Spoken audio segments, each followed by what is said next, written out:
Ömrümə elə bir külək əsdi ki, bəlkə də payızda əsməyir belə. Köksümdə ürəyim elə əsdi ki,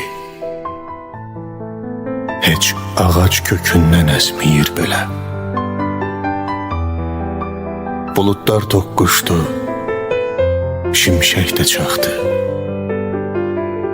Bu yağan yağışdı, yoxsa dolu mu?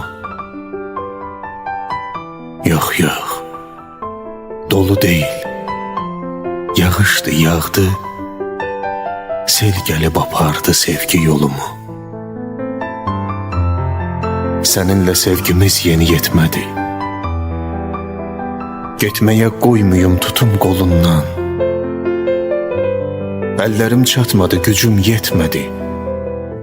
Saxlaya bilmədim səni yolundan. Eşq məhəbbətdə həsrət də varmış.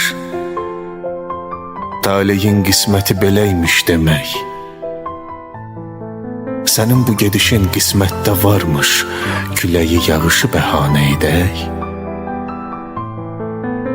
Mən artıq qorxmuram əsən küləkdən, nə çaxan şimşəkdən, yağan yağışdan. Mənim ilk baharım köçdü ürəkdən. Daha çəkinmirəm payızdan, qışdan. Daha nəyim qalıb məndən aparsın? Bircə tək xatirə dəftərim qalıb. Dartsın vərəqləri, cırsın, qoparsın. İçində yazılar çoxdan qocalıb. İçində yazılar çoxdan qocalıb.